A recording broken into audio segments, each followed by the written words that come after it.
Isang paalaala, ang susunod na kabanata ay naglalaman ng mga salita at pahayag na maaaring magdulot ng takot, pangamba at pagkabahala sa mga nakikinig, lalo na sa mas nakababatang gulang.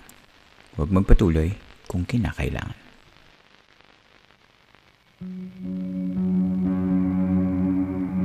Magandang gabi sa inyo lahat. Ako si Earl, ang inyo pong Campmaster, at ito ang Philippine Campfire Stories. Tuloy po kayo sa isa na namang gabi ng San Telmo Society Life. Kumusta ka na? Sana'y napapakinggan mo ang episode na ito sa maayos na kalagayan. This is the next part of the recent San Telmo Life that was recorded on April 4, 2025. Kung last time, we had disembodied marching sounds, headless creature, and a ghost nun, ngayon naman, we'll have 3 more campers na magbibigay sa atin ng mga kwento nilang I'm sure magugustuhan ninyo. Pasensya na ulit sa sound quality ng mic ko for this one kasi nga at that time hindi ko alam na sira na pala yung mic ko. Kaya eto, bumili ako ng bago. Okay ba yung tunog? Tunog midnight DJ? Sa mga gustong sponsoran yung mic ko, Gcash or PayPal is in the episode show notes. Baka naman. Wag na natin patagalin pa. Here's the recording of the San Telmo Society Live. Pakinggan natin.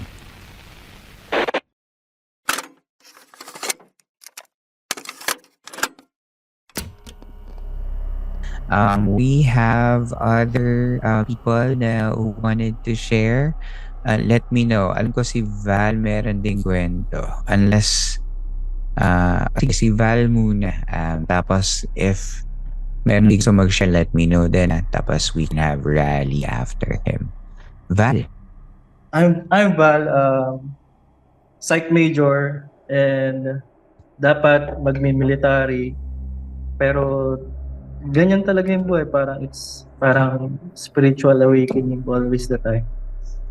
And then I was working before as a guidance facilitator before and work as a government sa programa ni Duterte before sa mga nag-counseling sa mga PDL.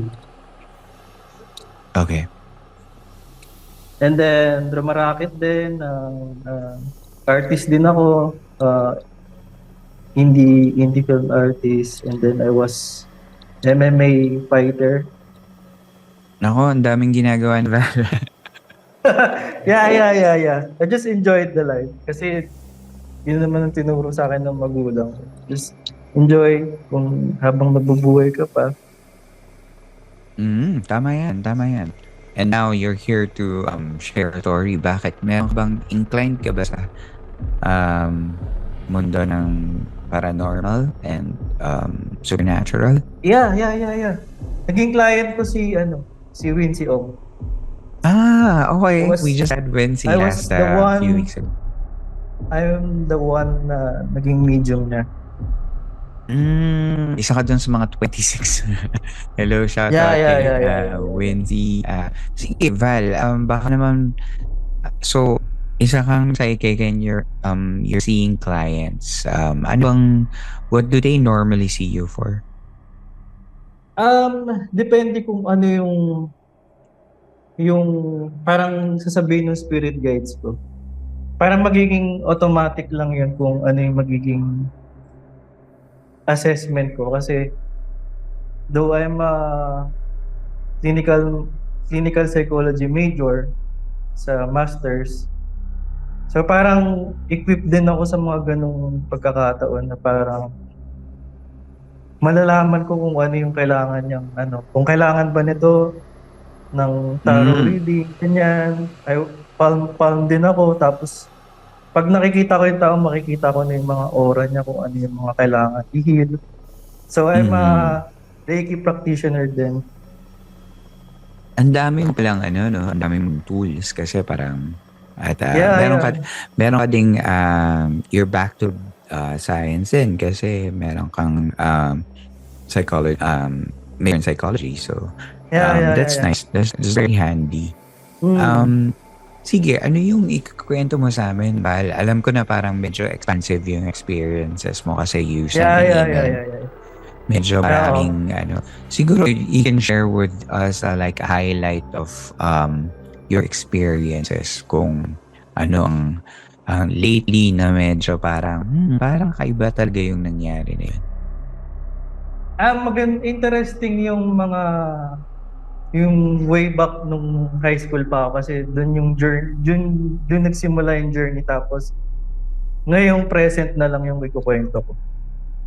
Okay, Medyo sige. mahaba kasi yung lahat ikukwento ko. Hindi. Sige. Parang kailangan mag-set aside time, sarili nating time. Pero in the interest of everybody's time here, baka pwede Yeah, mong yeah, yeah, yeah. kami Yeah, yeah. ipit ng kung ano yung nangyari sa'yo, ano yung pwede mong i-share Yes, sa yes, yes, atin. yes.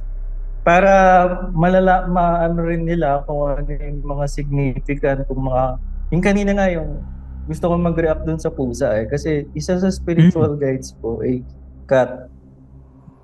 So, Nice. nilocate pa namin yan kung anong starseed ako kung anong planet ako na kabilang. So usually kasi, yung mga past lives natin, dun ka galing kung saan yun yung mga nakikita mo. Okay. So, I Ano ka find daw it ba? interesting. Saan ka daw galing?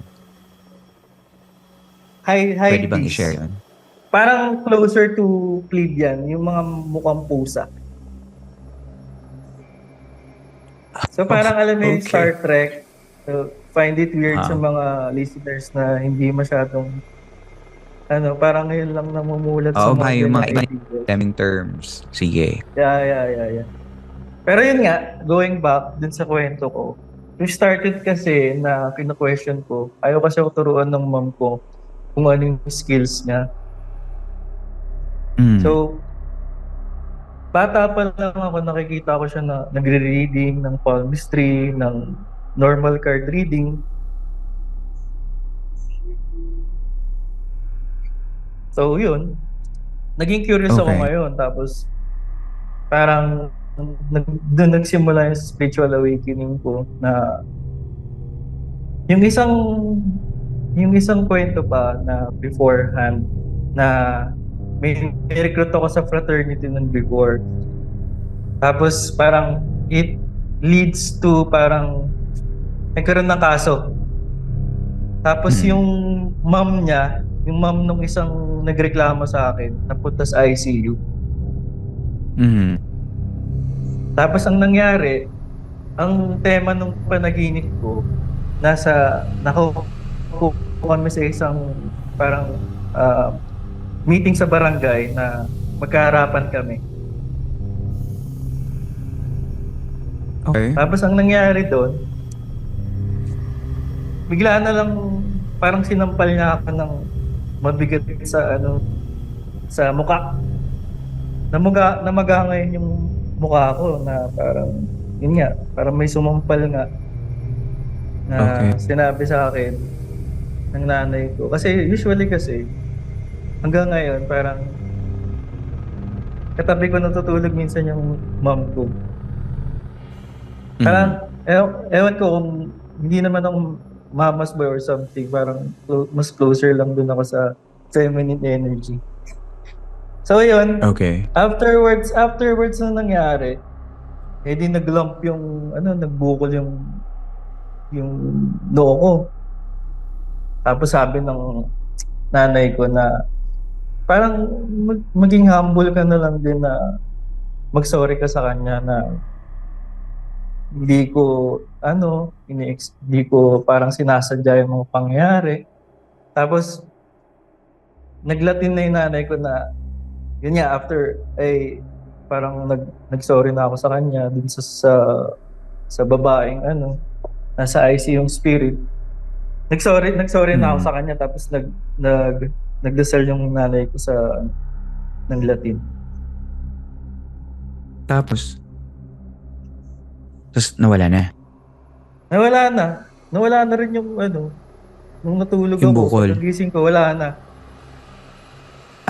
Okay. Ano ba yung mommy mo?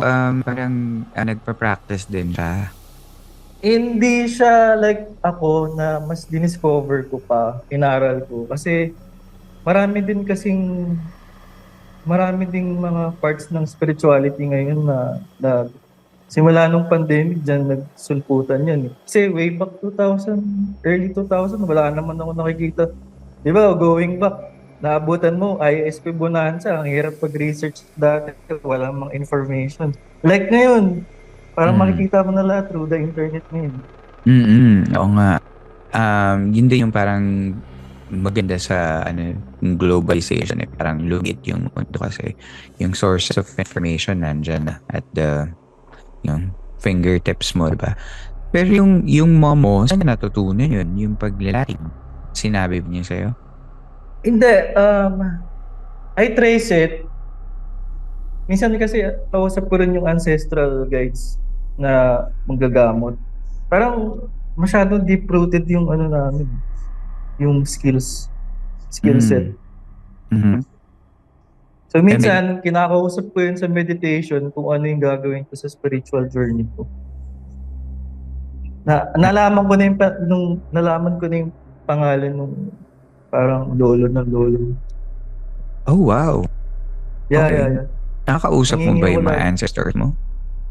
Yes, minsan kasi hindi ko lang alam kung sadyang isang tanong, isang sagot sila o kailangan matuto pa akong mag-Bisaya to translate further. Mm. Hindi ko Baka, pa alam kaya siguro mas pinapalakas ko pala yung frequency. nako, baka kailangan mong translator. Nandun yung mga campers natin na alam ko maraming, maraming nagbibisaya dito eh. So, pwede sa akin ng paalang ng help. Pero, Kaya recently, yung itong skills mo, inaaral mo pa rin. I'm sure years yes, yes, yes, years mo na yes. itong Na ginagawa. ano, mas inclined ako ngayon sa Buddhism kasi mas yung tinuturo kasi doon more on parang kakampi mo yung mind mo. Parang misconception din sa Buddhism yun right now kasi di naman sa religion, more on lifestyle yung approach niya. So, yung mga ibang concept din ng psychology, meron din, nababangga rin sa concept ng Buddhism. Okay. Nice. Yung itong sa practice mo na to, syempre, di ba, parang you're in the process of parang trying to learn, educating yourself. Meron ka Yeah, bang yes. instance na parang meron kang meron kang for some example siguro nakabangga na parang biglang natakot ka talaga na question mo yung sarili mo na parang shit, tama ba itong ginagawa ko? Tama, dapat ba nandito ako? Meron ka bang ganong instance talaga natakot ka for yourself? Hindi ako natatakot kasi minsan talagang dinider ko pa sila eh. More on ano kasi ako, parang masochist kasi ako. Kasi, di ba, I grew up na sa fraternity nga. Medyo, hindi ako takot. Daredevil ka, ganun. Okay. Oo, lahat gusto ko subukan nung bata pa talaga. Talagang, Mm, alam mo okay. yun. So, parang wala kang naging instance na talagang medyo yung parang Hindi, minsan, makulit kasi sila eh. Like, parang pag may mga in-house cleansing kami, yung recently lang na encounter. Ang kulit nga lap trip yun. Yung in-house cleansing namin, nakita ko yung kung ano yung tsura ng family.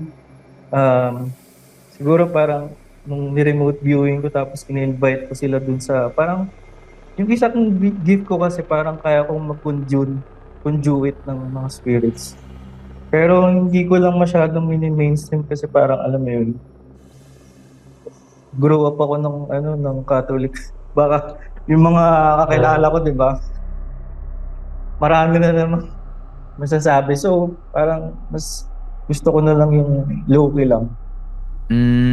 okay. So, Sige. ang nangyari doon, yung magnanay, ang daming dinidemands doon sa may-ari ng bahay na ganito nga na dapat yung maayos yung pamilya, dapat masaya kami dito para lumayas daw yung yung mga sila doon sa bahay na yun. Kasi minsan yung pag hindi natitiran yung bahay, doon sila may tendency. Mm, So yun, ang pinaka nakakatawa doon, nangingipan ng pansit yung spirits. Yung nanay, di ba, nangingi siya ng pansit. Some sort of offering, ganyan. Kaya gusto niya ng offering. Tapos, Mm. nung umuwi ako ng bahay, hindi pa na kontento. Sumunod pa sa bahay namin. Hinawakan niya ako sa braso. Parang may gusto pang sabihin. Tapos sabi ko, bala ka dyan. Nako, maraming kwento as well, no? So parang feeling ko, Yeah. we'll just set aside another recording for all your stories Oo. para naman maging justice natin. Eh. Parang feeling ko today is just a time for us to be introduced. Pero interested ako marinig ng kwento mo, yung mga remote viewing, yung mga naging adventures mo when you were younger, when you were trying to learn this. Parang feeling ko marami kang gustong share sa amin kaya rin nagkaroon tayo ng chance na ganito. Pero Madami nga talaga. I'll reach out to you, ikwento natin yan, tapos ilista natin yung mga kwento mo para next time mas may structure and mas Maganda yung maintindihan namin. storyline natin. Oo.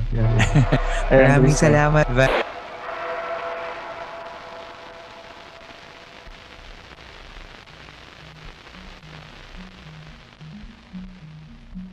We have other stories, but we're gonna pause for an ad break. That and more coming up next.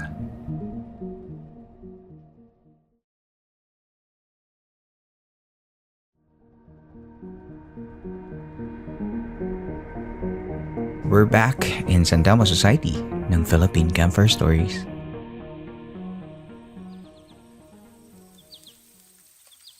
Balik na tayo sa masarap na kwentuhan kasama ang mga campers. Let's hear more stories from them, starting with Krishna's story. Hello po, Camp Master. Ayan, Krishna, hi! Hello po. Hello, taga saan ka, Krishna? Sa province po kasi ako, taga Bataan po. Oh wow, hi sa'yo. Hello At sa mga po. tabataan. Hello Yes, po. Krishna, meron kang gustong ikwento sa amin. Yes po. Pero before that po, I'll just introduce myself po. Hi, my name is Krishna po. I'm from Bataan. I've been an avid listener po ni Camp Master since way back college year. And working na po ako ngayon. So, super lucky akong listener. Isang OG ka yata, baka Opo. sa rin ba sa mga 2020 listeners? Yes po. Parang nag-start ako mag-listen po, Kuya Earl, in my internship. And na-experience ko po is internship days din po. Ano bang natapos mo, if you don't mind sharing? Medical technologist po ako. So parang nag-start ako mag-listen kasi po I like listening to horror podcast po ever since na parang gusto kong magising yung diwa ko pag nagre-review. So nagli-listen ako ng horror podcast and then I scrolled ng Spotify and yun po, nakita ko yung Philippine Camper Story. So naging silent listener na po ako. Nako, at nakapagtapos ka na dahil sa Philippine Camper Story. Yes po. dahil nagigising ka. Tawa Yes naman po. ako. Maraming salamat sa pakikinig mo. Yes, Krishna, ngayon nanto ka na. Since tapos ka na mag-aral. Natrabaho ka na ngayon. Natawa ko. Sige, anong kwento mo ng internship days mo bilang medical technologist? Sige po. Bali po kasi may background po muna po ako before that story. So, paano ba siya is to start?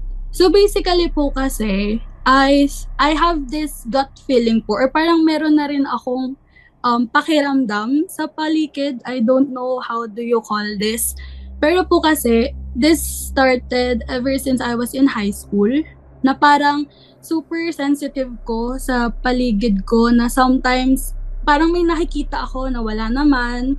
Parang super, paano ba yun? Parang kahit wala naman talaga, may nakikita ako. Tapos pag sinasabi ko sa mga tao sa paligid ko, parang sinasabi nila, uy, wala naman, baka naman okay ka lang. Parang ganon sila sa akin. Pero then, na-clarify siya nung may nanghula po sa akin. Because my mom like going to those reading cards po, mga manghuhula. So parang one time po, I don't know, parang in my high school year, meron kami pinuntahan na manghuhula. And then, nung huhulaan niya na po ako, hinawakan niya lang yung thumb ko. He press, parang pinress niya yung thumb ko. And then, nagkaroon kami ng static boat. Tapos binitawan niya ako. And then, ang sabi niya lang po is, mamaya ka na, huli ka, kasi may bantay ka. Ganun yung sinabi niya sa akin. So ako parang, anong bantay ito? Ano yun? Kasi kinabahan na rin ako. Ano yung bantay? Ganon.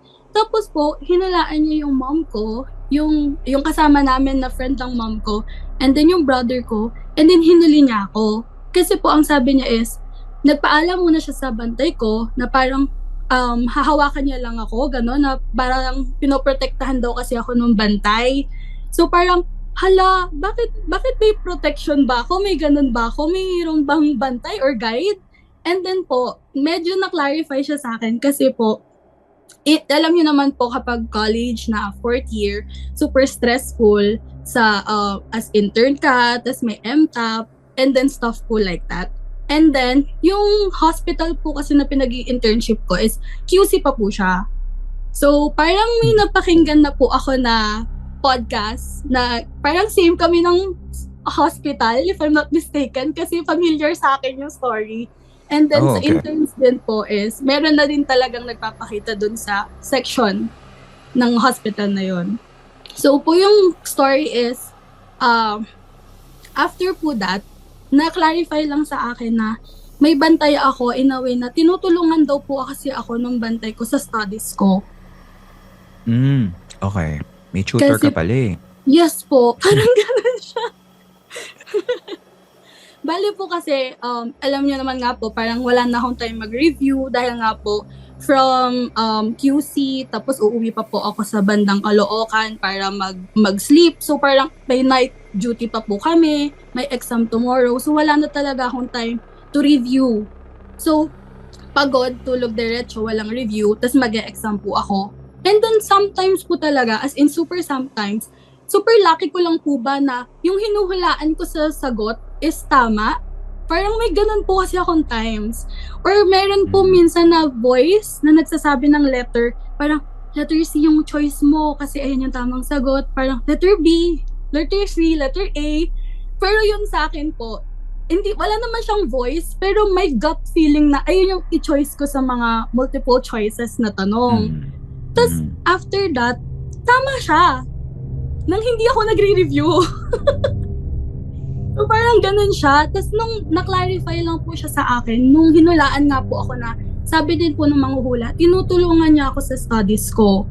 And at the same time, hindi na rin po ako parang super nagulat na may bantay ako kasi sa room ko po, currently now, nasa room ako, meron po ako every time nakikitang tall shadowy figure po dito sa may pinto ko. Actually, malapit ako sa pinto ko right now.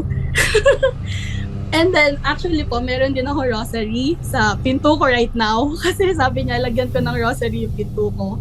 I just cannot open my cam po kasi magulo yung room ko. Okay, alright, okay. Bali, may rosary po ako dyan. And then, after po nun, sinabi niya lang sa akin na yung guide ko daw is, it's helping me with my studies and make sure lang na hindi ko napapabayaan yung sarili ko.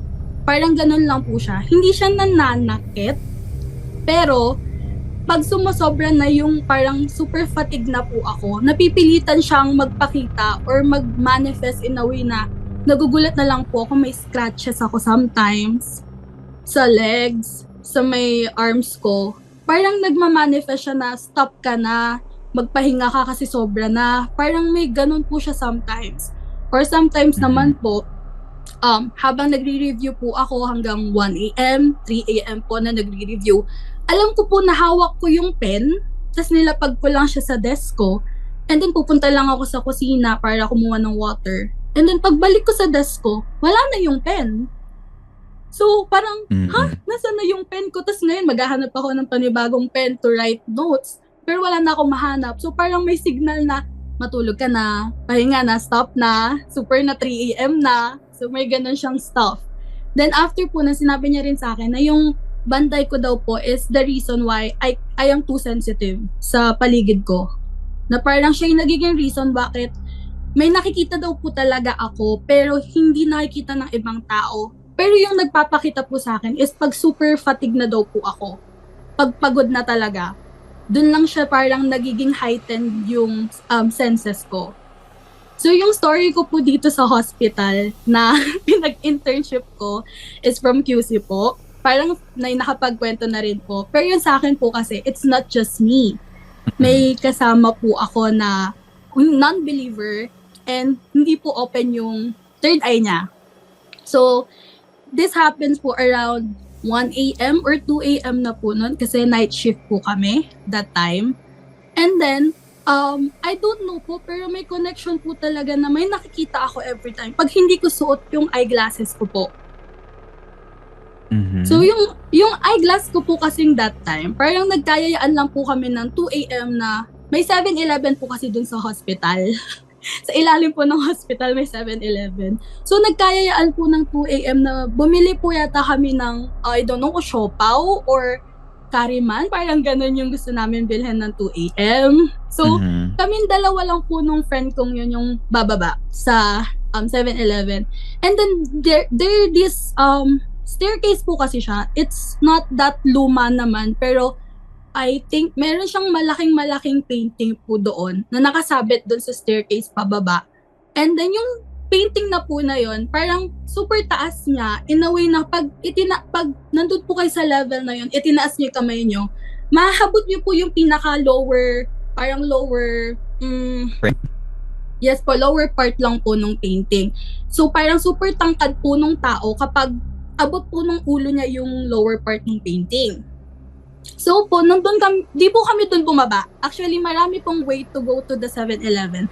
So hindi kami dun bumaba. Well lighted naman po yung buong hallway ng buong hospital. Pero po kasi that time, parang may ginagawa po sa area doon sa hagdan. So hindi po yung ilaw po is nakabukas, nakasara, nakabukas, nakasara. So parang may pattern po yung mga ilaw. So bumaba kami sa other side po nung hospital papunta sa 7-Eleven. Pagbaba po namin doon, wala namang kaming naramdaman. Pero ako po kasi, may nakita na po akong shadowy figure na sumusunod po sa amin. Pero hindi ko naman siya pinansin kasi nga iniisip ko, baka anino lang namin, baka pagod lang talaga ako. Alam nyo naman, parang paggabi na, tas hospital pa. So parang iniisip ko, ay baka imagination ko lang to. Kaysa takutin ko siya, hindi ko na lang po sinabi. Kami lang po talaga yung totaling naglalakad that night. Kasi 2 a.m. naman po, parang tulog naman po lahat, sarado naman po lahat. Kami lang po talaga ang nagwo-walk ng 2 a.m. Tapos po, nung pabalik na po kami, tinanong niya ako, parang, saan tayo dadaan, girl? Dito ba? Sa dinaanan namin nung pababa kami? Or doon na doon sa hagdan na may painting? Mas malapit po kasi yung daan pag dumaan kami doon sa may painting. Or dito po sa dinaanan namin kami ng well-lighted. Pero out of nowhere po kasi, parang chinoise ko po talaga na doon tayong maglakad sa may painting para mas malapit. So naglakad po kami dalawa, nagdadaldalan, parang pinag-uusapan namin yung mga patient namin, kung sino kukuha sa gantong patient. Tapos out of nowhere po, may curve po kasi doon. May curve before you see the staircase.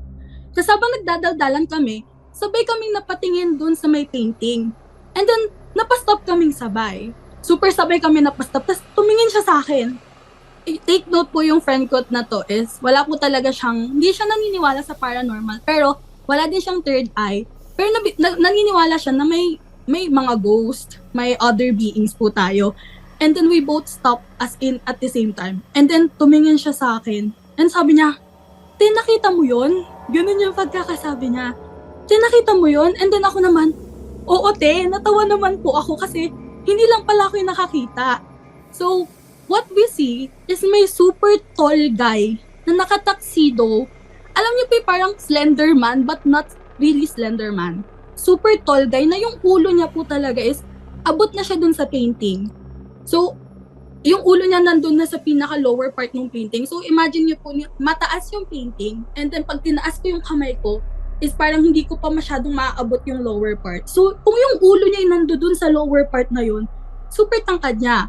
for a normal person, kahit nga po siguro 6-footer, hindi pa yung ulo niya yung super abot doon. Basta super tangkad niya. Tapos nakita niya rin po. And then yung nakita namin is naka-tuxedo na black na merong hat ng sinaunang panahon. Yung na-describe po namin is, alam niyo po yung hat nila, Dr. Jose Rizal? Ganun yung hat na suot niya. And then super tall niya. And then after that po, sabay kaming napa-atras. Super nag-fail po talaga yung friend ko yun. Tapos ako po, hindi ko naman ma-explain kasi parang, ay, so hindi lang ako yung nakakita sa kanya. Nakita niya rin. So hindi siya imagination ko. So after po nun, nagdahan-dahan po kami umatras. Parang so bumalik kami dun sa pa-curve side. Tapos after nun, pumunta po kami dito sa may guard. Kasi mas malapit na po kami sa guard. Umupo kami saglit doon. Tapos parang siya kasi super pale, super nag-hyperventilate siya na, nakita mo ba yun? Talaga bang nakita ko yun? Ganun yung description niya sa akin. Parehas kami na parang, oo, nakita ko rin siya. Ganun din yung nakita ko. Ganun yung nakita ko na parang sumusunod sa amin. Pero hindi ko lang talaga siya pinapansin. Tapos after po nun, naghintay kami ng mga around 30 minutes before kami bumalik sa station namin. Munti ka na kami mapagalitan nun. Pero wala kaming choice kasi namumutla talaga siya. Tapos walang umaakyat ng second floor. So we have to wait po until someone na aakyat na para kasabay namin. Kaya po nung pag-akyat namin dun sa hagdan na yon at dun din po kami umakyat pero may kasabay na kami. Tinry namin siyang tignan kung gaano kataas. And ganun din po ang sinabi niya, girl, yung ulo niya umaabot ng painting. Kaya sabi ko, same tayo na nakita. Umaabot din talaga siya ng painting. And then after nun, umakyat po ulit kami doon sa station. Tinanong kami nung mga seniors namin kung ba't ang tagal namin. And then pinento namin yun. Tapos parang sinabi nila na, ay, oo, meron talaga nagpapakita doon. Parang matagal na daw yun na may something talaga nagpapakita doon. Pero hindi nila alam kung connected ba siya doon sa painting or doon lang talaga siya sa hagdan na yung nagpapakita. Tapos after po nun, wala naman na po ako na-experience ulit. Pero doon po sa mismong laboratory po, meron po talaga nagpapakita. Pero other story na po yun, Kuya Earl. Yun lang naman po yung sa akin. Ayan, nako. Slender Man. Sabihin ko pa naman sana parang katulad nung icon ko sa pag off ko yung camera ko makita mo. Parang ganyan siya. I don't know if I still have the video po nung hagdan. Pero I can maybe send sa GC po nung hagdan na sinasabi ko if I can find it po. So parang makita nyo lang kung gaano kataas yung painting para maabot ng ulo ng normal na person yung yung lower part ng painting. Pero pag na-send ko po kasi siya, malalaman na po kung anong hospital siya. Parang okay lang naman na kung malaman yung hindi naman kasiraan yun sa hospital. Sure. Sige po.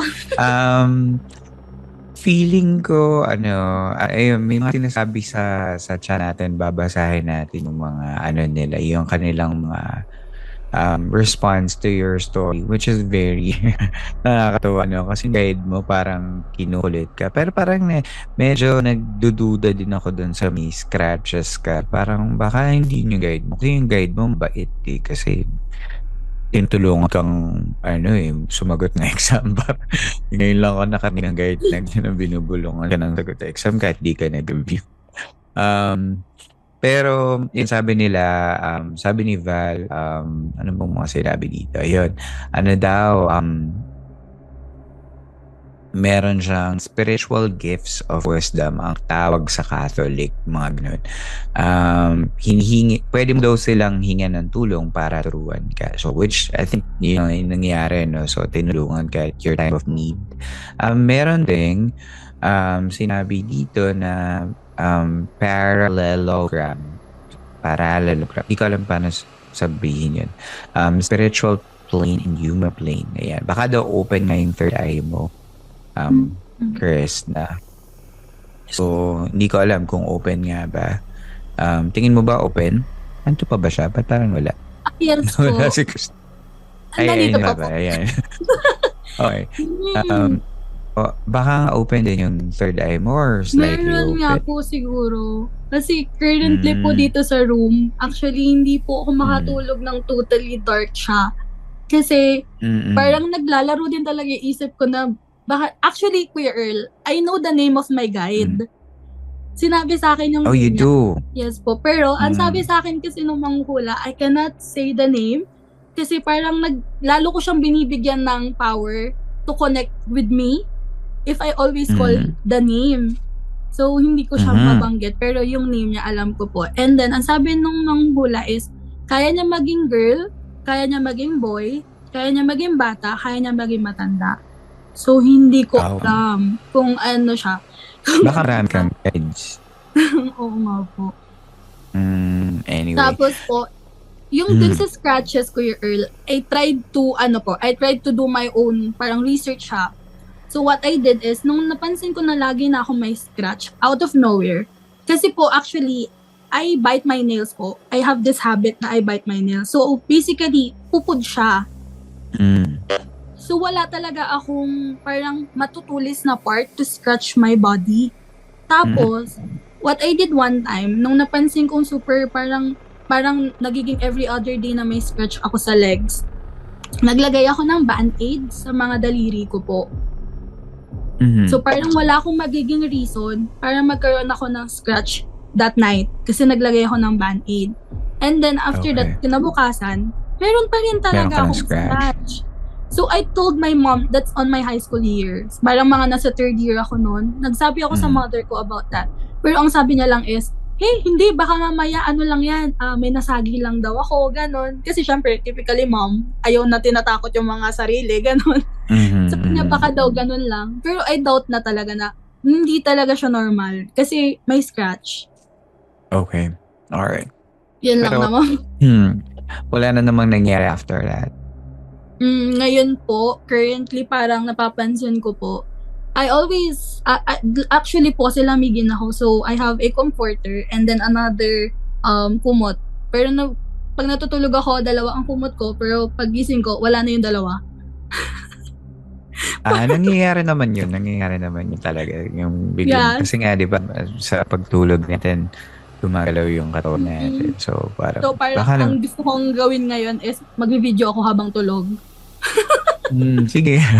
Time lapse. So, tapos tignan mo kung anong mangyayari, no? So, yun. Baka yung guide mo, baka ginising ka lang din ng moment na nakita mo yung Slenderman kasi para magising ka kasi 2 a.m. yun, sabi. Naantok ka, diba? So, hindi na rin alam. Pero, napaka-interesting yung Slenderman story mo. So, lalo na 2 a.m. Buti na lang may nag-corroborate ng story mo. Parang napatunayan mo na hindi ka na mata or something. Anyway, kung na mata ka, your story still holds truth kung basta sinabi mong yun nakita mo. So, yun. Maraming salamat, Chris, na sa story mo. Nakakatawa. Nakakatawa ka magkwento. Thank you po. Maraming salamat.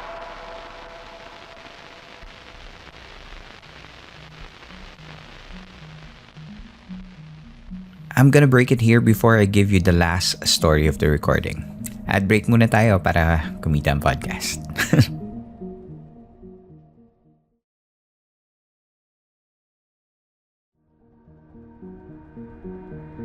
And we're back in San Telmo Society ng Philippine Campfire Stories.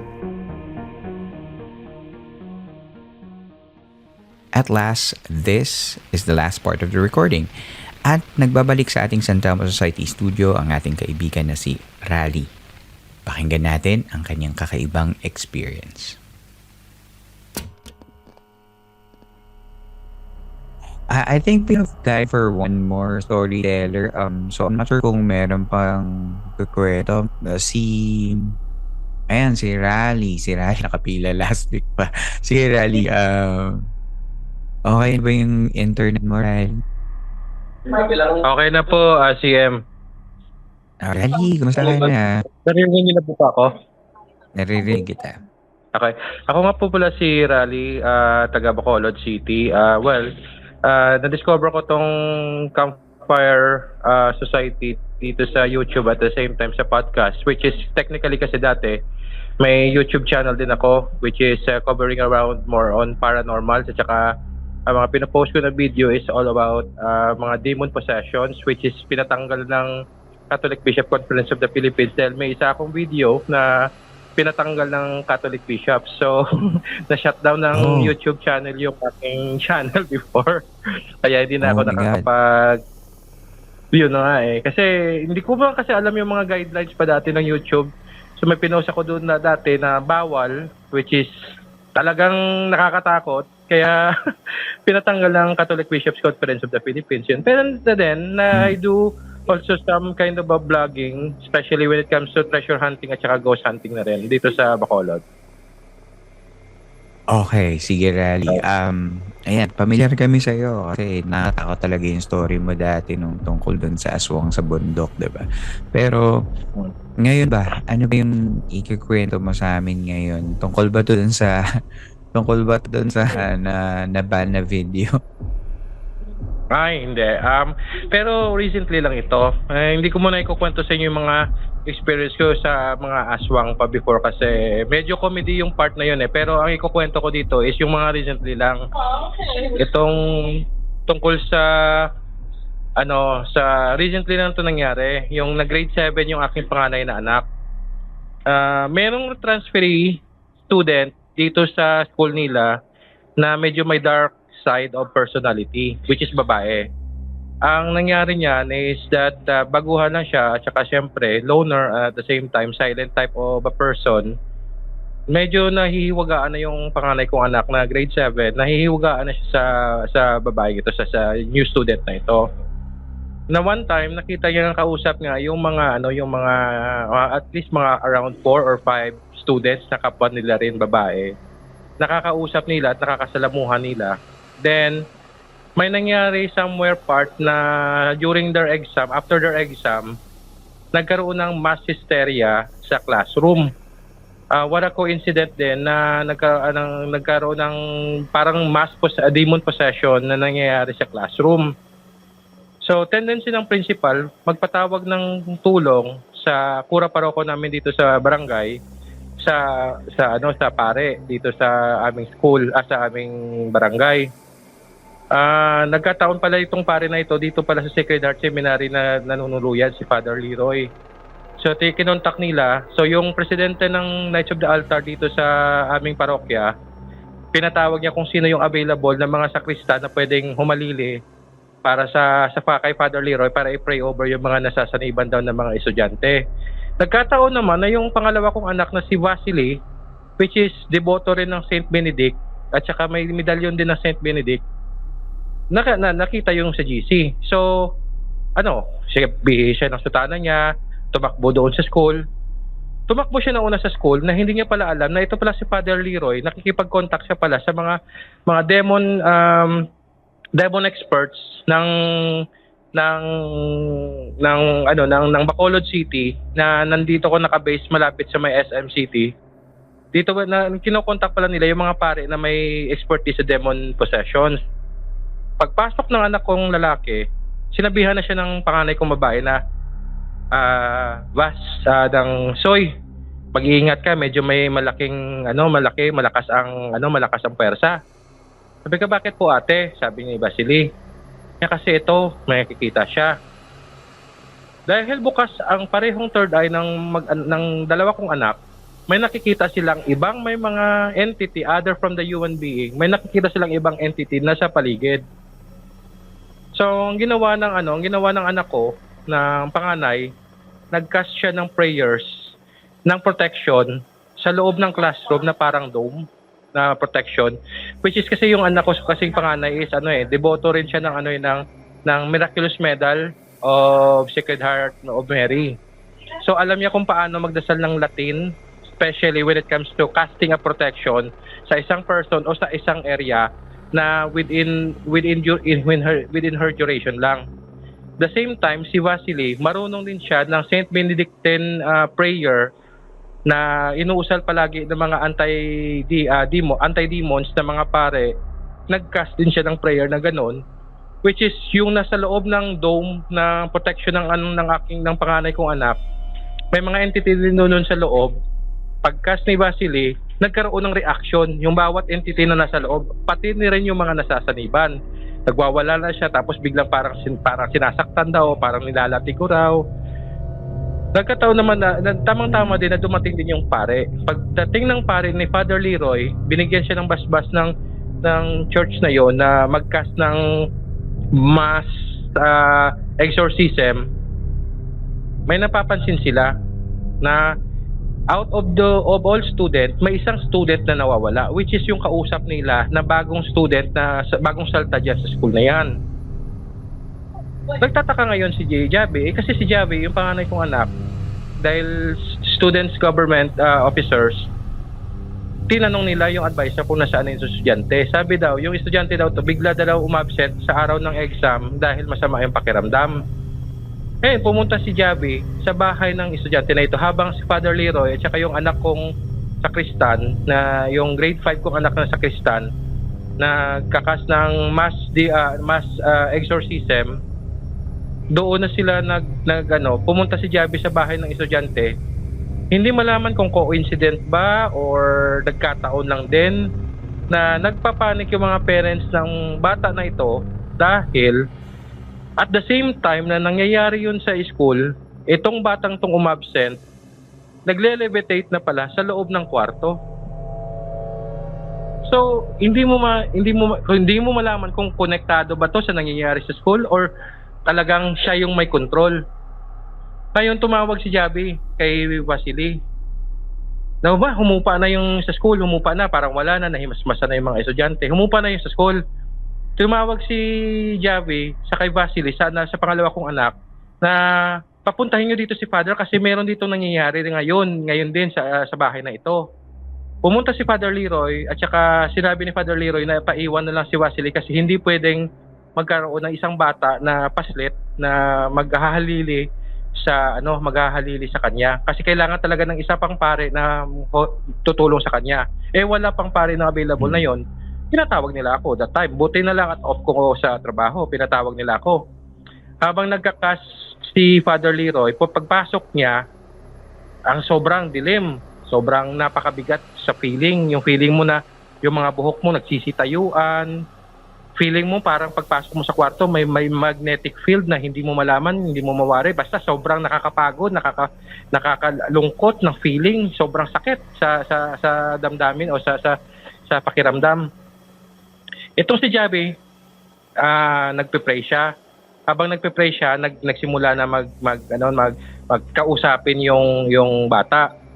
Sumasagot naman yung bata, pero parang pinalalabas ng pare na hindi ka sobrang lakas ng demon, kaya kitang palasin. Hindi ka nga siguro demon, baka ganyan ka lang. Parang ini-intimidate niya ba or parang sinisiraan niya ng loob yung entity na yun na sumapi sa bata. Out of nowhere na lang or bigla na lang yung nag-arch back yung bata, parang tao bang nakabaliktad, nag-arch back yung bata. At nagulat kami na bigla na lang tong sumuka na napakakapal at napakaraming buhok, black hair na lumabas sa bibig niya. Kasabay ng malapot na laway na kala mo singlapot ng sapot ng gagamba ang lumabas sa bibig niya habang dinuduro niya yung mga buhok. So, dito na nagsimula na yung rites, yung prayer ni Father Leroy. Maya-maya nakakita yung parents na nakikita nila si Mama Mary sa corner daw ng room. Siguro tinutulungan sila ni Mama Mary. Ang sabi ni Javi na isa sa mga nakakita, ma'am, hindi po yan si Mama Mary. Tingnan niyo po na mabuti.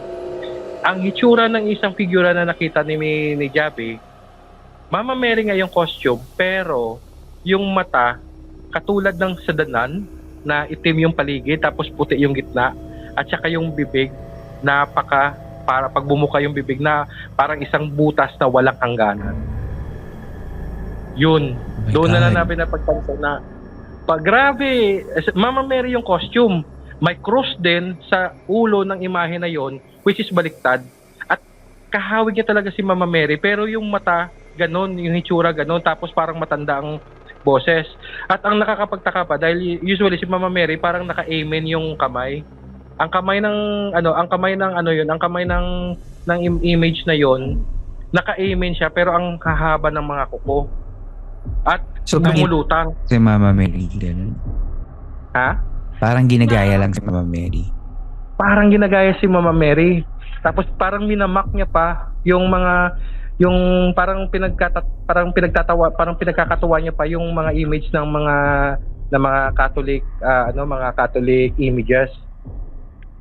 So wala, tuloy pa rin ang casting ni Mama Mary hanggang sa nag-submissive na yung bata at nakapag-usal na ng prayers.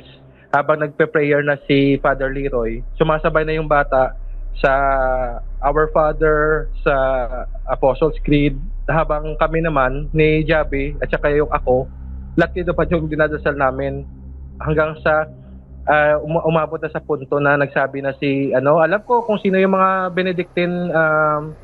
Benedictine followers dito or mga Saint Benedict devoters dito.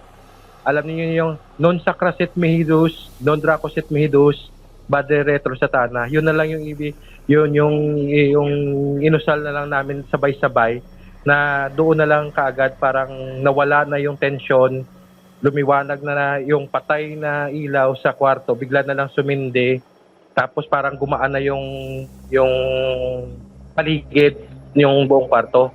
Yung dating mabaho na masangsang na amoy na parang may nabubulok na amoy, nawala na, napalitan na ng amoy ng insenso, at saka parang amoy na ng kandila. Doon pala sa mga tao palang makaka-encounter ng mga entity. Pag bad spirit daw, maaamoy mo talaga yung mabaho o parang nabubulok na mga amoy. Pero pag good spirit daw, it's either kandila or amoy ng bulaklak or amoy ng insenso yung maaamoy ninyo. Doon yung malalaman kung bad or good spirit yung entity. Grabe Nangyari naman lang yung yan, story mo, Rally. Yun na nga eh. Nangyari lang yan sa around February yata. Or kakatapos lang ng pesta dito sa aming barangay. Teka muna, Rally, kung may mga ganyan, para kasing tuwing magkukwento ka, parang parang normal lang sa inyo dyan, sa pamilya mo. Wala bang nakaka-video ng ganyan? Wala bang nag-video in this day and age? Actually, humingi na ako ng video kay Father Leroy dahil para sabihin natin lahat pala na pare pag nagpa-practice pala ng exorcism, kailangan nila ng proof ng evidence para i-send sa Vatican. Ang Vatican kasi hindi na din dati like yung nangyari sa kapatid ko, kailangan mo pa naghintay ng approval. With due to the help of Father Payo, at the same time isa pa kay Pope, nakalimutan ko na kung sinong Pope na yon, binigyan niya ng lahat ng mga seminars yung mga pare na mag-practice ng demonology at exorcism. So wala nang kailangan ng approval, basta pag napatunayan nyo na merong demon possession na nangyayari, pwede na sila kaagad magsagawa. So sabi ko kay Father Leroy, Father, baka pwede ako makahingi ng video. Sabi niya, huwag na, hindi na pwede kasi tatago namin to for safekeeping at saka isasend namin to sa Vatican. Sabi ko, kahit kopya lang, Father. Kinukulit-kulit ko kasi, Father, kung pwede lang na kung pwede humingi ng kopya. Dahil bala ko nga i-send din sa iyo para makita mo yung nangyayari sa nung panahon na yon. Ayaw niya Pero ikaw mismo mag-video parang in respect dun sa nangyayari. Oo, sa person. Yan din yung mali ko nung na-post ko yung video na yon sa YouTube kasi hindi ko binlard yung mukha Walang consent ng pasyente. Yun. Which is my consent ng family. Kaya lang, hindi ko na-i-blur yung mukha ng tao o ng person. Grabe man yun. Moment na yun. Pero nakakatuwa, parang buong pamilya nyo, merong knowledge tungkol kung paano i-handle yung mga ganyang sitwasyon. Dahil siguro nga din sa experience sa kapatid ko, at saka yung recent din na nangyari kasi doon sa mga nangyayari dyan. So parang doon nga sabi nila na hindi lang porket followers ka lang or devoto ka lang ng Saint Benedict, feeling mo protection na. Oo, protection nga yung rose ng Saint Benedict. Pero dapat isa buhay mo yung values ni Saint Benedict para mas tumalab lalo mismo yung mga prayers niya. Nako. Ayan. At parang hindi mo namang sinasabuhay yung values ni Saint Benedict. So, baka effective dahil nagagamit mo naman siya ng tama. Babasa tayo Ali comment sa ating sa chat kasi nilapagan mo na naman kami ng mga ganyan. Meron, pinaka-nakatakot ako yung Mama Mary. Yung, tsaka yung may nagle-levitate. Parang ano na yun. Parang, totoo pa ba yan? Ano na nangyayari? Parang pelikula na yung ginagawa dun sa Bacolod. Ganyan. Walang video. May bang present ng ibang mga tao dun sa moment na yun? Like nung sa huling estudyante, yung sa bahay? Kasi, Hindi, family lang. Family lang, okay. Yung parang mass hysteria, meron bang wala bang kapag parang may nag-video nga dahil ibinidyo lang sa cellphone pero sabi ng principal wag ikalat, pag may kumalat ibig sabihin nandito lang yun sa school, so pinadelete ng principal yung lahat ng mga nagkukuha ng video, kahit ngayon kay Javi yung sa panganay kong anak pinadelete na nga din yung video na yon na para po na gano'n. Kasi sa video nung kinuna ni Javi ng video na yon, nakikita niya yung mga entity sa loob ng dome ng protection na ginawa niya pero hindi nakikita ng video. Oo. O hindi mo makikita sa video. Nako, baka pwedeng ma-invite si Javi. To add up pala nga. Doon namin nalaman pala na bakit pala nagkakaroon ng possession yung bata na yon kasi may mga history na pala ng incubus yung bata. At the same time, may binili pala silang hindi siya po clear. Hindi po clear? What's that? Ayan na po. Ayan. May experience pala ng incubus yung bata. At the same time, may binili pala sila na lamesa sa second hand doon sa, alam niyo kung dito kayo taga Bacolod kayo, may naalala niyo yung storya na minasakar yung pamilya ng boy at sinulat yung mga gustong mangyari ng helper na to sa pader gamit ng dugo nila. Yung family Severino, nangyari yan dito sa Bacolod. Nakabili nakabili ng lamesa na yun. So kung bakit ganun pala kalakas yung attachment na yun, siguro yung demo na yun siguro kung ano man sumapi doon at saka yung bata, imagine mo 14 years old, 13 years old, ini-incubus na. Okay. Kaya yan, parang dapat kapag bibili ng mga ganyang gamit, medyo ingat, yan, i-cleanse para hindi nakapitan, diba? Oo, yun nga eh. Maraming salamat, Rally. Isa na namang kwento. Hindi mo naman kami patulog niyan. Sige, marami pa akong kwento para next time naman kasi alam ko paubos na rin tayo eh. Oo nga. Maraming salamat. Thank you so much, Rally. Iingat ka lagi dyan sa mo. Sa hindi ko pa rin talaga kasama sa chat pero masaya ako na nakakasama ka namin dito. Oo nga. Tama yung si Randy, Severino Massacre. Oo, yun.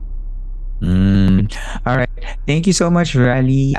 Ayun, those are our stories for tonight. So maraming salamat sa lahat mga kwento.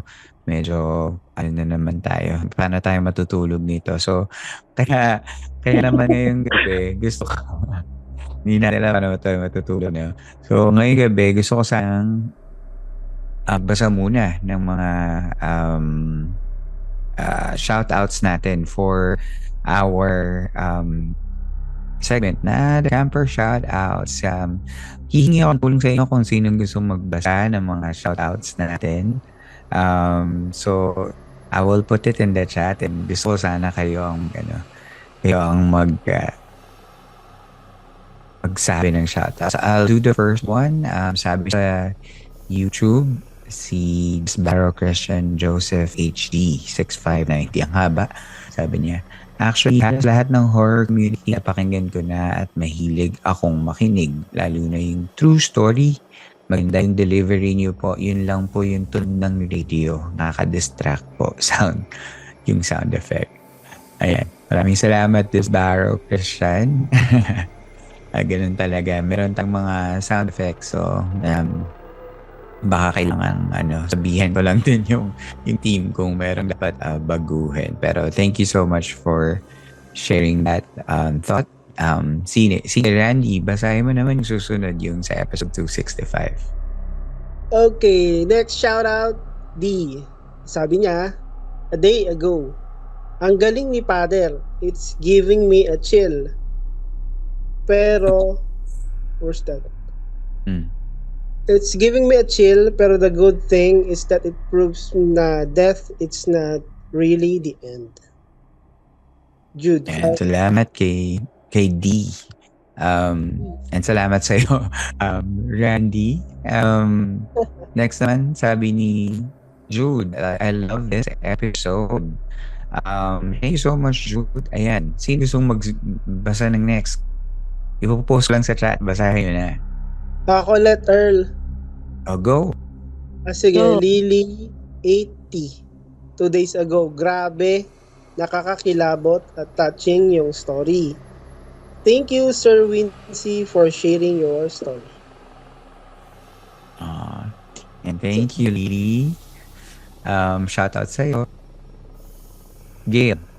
Okay. 2 days ago. Sorry. Grabe. Nagulat ako. Si Sir Wincy ang guest. Nagmula nung pakinggan ko yung first story niya sa Paranormal Podcast. Sinubaybayan ko na. Nakarating na din ako sa podcast nila. Tapos, eto na. Ngayon, OMG. Amusement and ang amazing talaga. Yakap ng mahigpit with consent, Sir Wincy Ong. Ma'am CJ will always be by your side. Sobrang nakaka-touch itong story niya.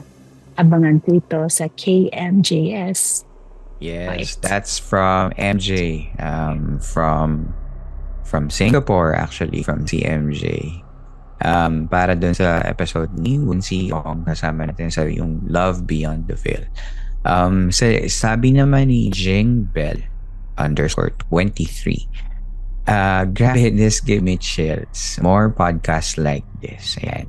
So, maraming salamat, Jing Bell. Ayan. Sana natuwa ka sa mga episodes natin. Guys, you can also help me read the next one. Sige po. Go ahead. So, 9 hours ago, yes, tama, napakinggan ko din siya sa Paranormal Podcast. Thank you for this another version. Hehe. Sabi ni Jayus at sabi na, I first heard Sir Wincy's story on the Paranormal Podcast. I'm glad to hear it again. Yes, Mancy, unang na-discuss doon kay Sir Nick ng Paranormal Podcast. Sinong gustong mulong doon sa comment ni Samara? Go. Hey, Samara. A day ago, felt chills when you shared about CJ's first gift to the fifth from Sir Earl. Sobrang galing ni Lord and good spirits around us. He surely is smiling when you guys are reflecting during this recording. Hindi pa naman sa akin nangyayari ito, pero if it happens, I hopefully will feel or experience this too. And yeah, sabi ni Samara, sobrang na-enjoy ko din yung moment na yun, na-discover ko yung parang kay yung chat namin na nag-align dun sa angel numbers ni CJ at ni Wincy. So, sobrang happy ang nangyari. Next naman, I think si Nix, I think she shared. Ito naman na yung mga comment from the episode 264 ng Santero Society Live yung last week natin. Sabi ni Sam, I love this episode. More of this CM. And then, sige Nix, barahin mo yung susunod. From Milu, a day ago. I love this. More San Telmo Society Live po sana, Camp Master. Grabe, ang ganda naman ng boses ni Nick. Sige nga, isa pa. Ayan, kay AD. From AD. I love this. How to join the bridge. Hindi ko alam kung ano yung bridge. Baka how to join siguro yung yung recording. No? So, ED, to answer your question, all you gotta do is join lang ng Philippine Camper Stories chat group natin. So, hanapin lang yun. Nandun yun sa mga episode show notes. Punta ka lang sa Spotify. Punta ka sa show notes. Nandun yung link kung saan. And next naman, sabi ni Tanyang dun sa isang episode natin sa episode 260 Aswang sa sitio. Sabi niya, common knowledge naman po na hindi buong Pilipinas ay nagtatagalog. So if nagtatry sila Tagalog, kahit hindi nila mother tongue, they're doing you a favor. So, hindi ko alam kung sa akin ba to or sinasagot niya yung isang comment dun. So, pero yes, we try to encourage every kind of language dito. So, kung gusto nilang mag-join and hindi sila well-versed sa Tagalog, okay. Wala namang problema. Tayo naman ay welcoming. So, yun. Sana pakita natin yun. Lalo na dun sa previous guest natin si RJ before. Na siya yung kukwento dun sa story yung kay Kiang. Yun. Di kasi siya marunong masyadong straight Tagalog. Basahin ko na to next. Sa episode 259 to galing sa Ang Kalaro. Sabi ni Jet Reliege, ganda ng episode. Ang galing din ng narration as usual. Always listening while working. Keep it coming po. Ayan. Thank you. Sige, sinong pwedeng si Jack. Jack, nandito ka ba? Okay, nabigla si Jack. Sige, si Rosa. Rosa. From Panyang, out of all the paranormal podcasts I listened to, ikaw lang yung may bashers na ang comments, yung mga nababasa mo sa FB, mga entitled and walang katuturan, na pang 2 MB lang ang puntak. Sorry. Kulang-kulang ang brain cells para gumawa ng constructive criticism. Doon na lang sila sa FB kung mag-6 na ako. Sorry for my French, CM. Napapansin ko na rin kasi every new episode keep up the good. Well, thank you so much, Panang, for always listening to MB lang utang. May mga ganun kasi. Pero parte talaga yan na pagiging content creator. Yung meron kang mga negative comment. So, okay lang yan.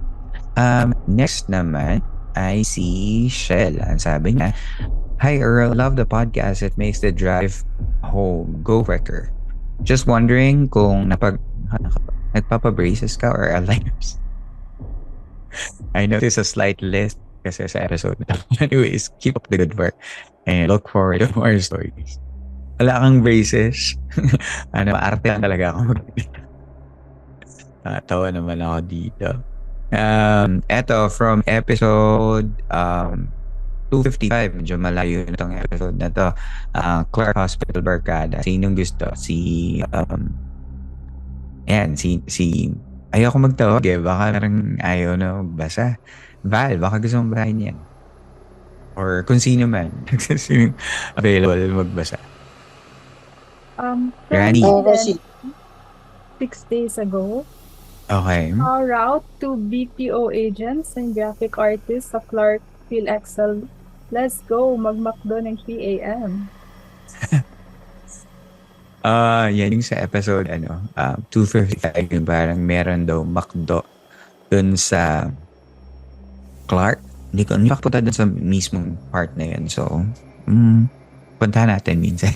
Sabi ni Saj, or baka Jazz na binigay. "Hi Camp Master, ang sarap makinig sa'yo pag nasa sleeping quarters during lunch." Ayan. May mga inantok na naman siguro during lunchtime. Mula to sa FB chat. Hindi rin pakibasa. Yung kay Luis. FB chat, Luis. Slightly naiyak ako sa Wincy Ong episode ni Direct Nick. Paramdam ka naman, oy. Sayang, Luis, hindi mo naabutan si Direct Nick na sa kanya. Star power kasi yun talagang si Direct. Kaya iniimbitahan ko rin yan kapag may live ako. Rosa, if they don't like the content you put out, they had choice naman to block you or not to listen to you. It's a way for UCM kasi they're keeping tabs on you. They can love you or hate you. Thank you, Rosa. Eto, Gail, ikaw nagsabi nito sa FB chat. Basahin mo yan. Redundant naman. Sabi ni Gail, oh my God, goosebumps yung angel number sa last part. And the last comment for our shoutouts, sige, basahin mo to, Gail. Take us home. Jaire. Wow, the recent podcast about Sir Whimsy was the best I've heard so far. I also listened to his guest appearance on Paranormal Podcast, which was bittersweet. But this episode of Beyond the Veil, wow, it brought me to tears toward the end. My takeaway? Love truly transcends even death. I consider myself a naturally skeptical person, but this episode made me reflect on the idea that if there's no life after death, it's really sad. It gives me hope that maybe, after our time on Earth, I can still be with my loved ones who've passed before me. Hoping and praying for the best for you, Sir Whimsy. Ayan. Maraming salamat. That's it for camper shoutouts. Kung gusto mong marinig ang name mo in the shoutout, just leave a comment via Spotify app. In one of our episodes, ang mga mabibiling comments will be featured here. The more detailed, the more creative the comment, the better. Just remember to be kind whenever you share your thoughts dahil ang podcast na ito ay manatiling safe space for everyone. See you in the next chat.